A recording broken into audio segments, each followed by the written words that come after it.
Hello, welcome to today's episode of me reviewing highlights. I don't have much in terms of an introduction today, so I'm going to jump straight to the highlights and let's start. The first one is from Team Topologies. The best approach to team lifespans is to keep the team stable and flow the work to the team, as Alan Kelly says in his 2018 book Project Myopia. Teams should be stable but not static, changing only occasionally and when necessary. So, I agree. It's a lot of overhead to keep teams dynamic, and I also recognize that sometimes it's unavoidable, especially in agencies. And there is this other book called Dynamic Reteaming, and that's still on my to read list. I'm more excited about the ideas of what to do when the teams have to change, and they have to. Even in non-agencies, even in product teams, there are many times the teams will change, and so that is what we should focus on, in my opinion. Yeah, it is ideally, you would want to keep the team stable as much as possible and flow the work to the teams.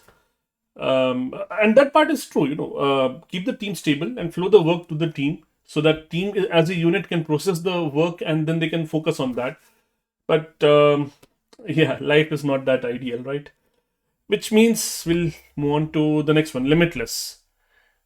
Oh, that's a book I've not read in a long time. In fact, I'm not even finished reading it. So let's see.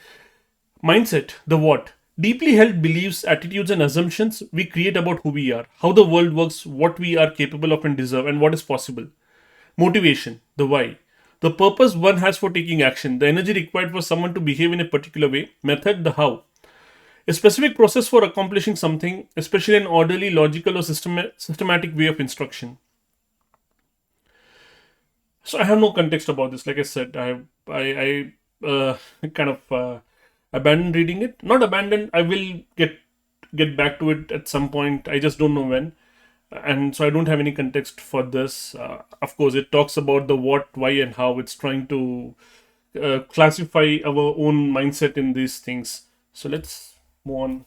Nothing for me to say there. To kill it with fire. Coordination requires trust. Given a choice, we prefer to base our trust on the character of people we know. But when we scale to a size where that is not possible anymore, we gradually replace social bonds with process. Typically, this happens when the organization has reached the size of around 100 to 150 people. Right, pretty straightforward, I would say. Uh, we would all prefer to be a part of a close group. Not necessarily a small group, but a close group. As the groups grow larger, it's difficult for the group, the team, or whatever. It's difficult for it to stay close, and that means it's difficult for the group, for the people in the group to trust each other, and that is why we gradually replace social bonds with process. Because if in a small group, you don't need process. In fact, process gets in the way. It is viewed as a bureaucracy. It is um, you would rather get the work done rather than thinking about how to get the work done. In a small group, that is completely fine, and that is how it should be. As the organizations grow, like the author says, around 100 to 150 people, which is kind of like the close to the, it is the Dunbar number. So at that time, you really need to start looking at process, and that's when we get the feeling that we are not small anymore, or we are not a close group anymore, and we start getting the feeling of, okay, this is not what I signed up for and everything. It's a part of growth. All right, let's move on. 4,000 weeks. To rest for the sake of rest, to enjoy a lazy hour for its own sake, entails first accepting the fact that this is it, that your days aren't progressing towards a future state of perfectly invulnerable happiness, and that to approach them with such an assumption is systematically to drain our 4,000 weeks of their value. We are the sum of all the moments of our lives, writes Thomas Wolfe. And that is ours is in all that is ours is in them. We cannot escape it or conceal it. If we're going to show up for and thus find some enjoyment in our brief time on the planet, we had better show up for it now. This reminds me to a lot of what I'm reading in this book I'm reading right now called Bittersweet, and this notion of perfect invulnerable happiness, like the author says over here. And Susan Cain, the author of Bittersweet, she talks about this as well at length. In fact, the whole book is about that, right? The accepting the value of being bittersweet, of the bittersweet moment, or even the concept of having something bittersweet in your life. And the chapter I'm reading right now, coincidentally, it's about immortality and everything. Um, there is this kind of discussion over there about being perfectly happy, that is never feeling sad. And this also talks about the same thing, getting to that perfect state of happiness. Our aim to be completely productive, 100% productive, or 100% happy, 100% satisfied with what we have achieved. And both of these books, in a way, tells that that's a fool's errand. That's not going to happen. That's a human limitation. If you And limitation has this negative connotation that, okay, no, don't tell me about limitations. I'm going to surpass that. Fair enough, try. But we can only try. This is what it means to be human, as the author keeps saying in Bittersweet also, and not in this passage, but in the book otherwise, that this is what defines human beings, that our time is limited. If the time were not limited, it would probably mean something else entirely, something else, to be human.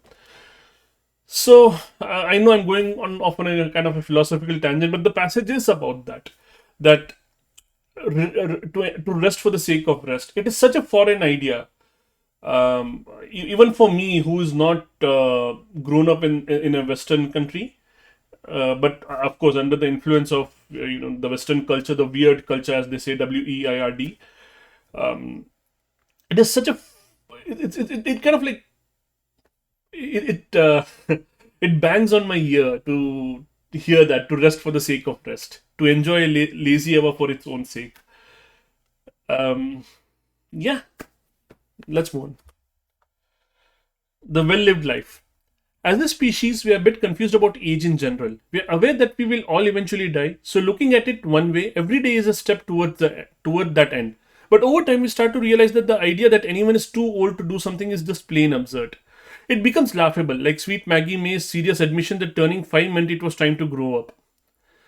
So the last line is it's kind of like contextual. She's talking about I forget who Maggie May is, but she was celebrating her fifth birthday, and she got suddenly so serious that like it's I'm grown up now. I can't have fun. That kind of links to what I said in the previous passage as well. Well, we are a bit confused about age in general. I think this is kind of on point. That death defines us in so many ways.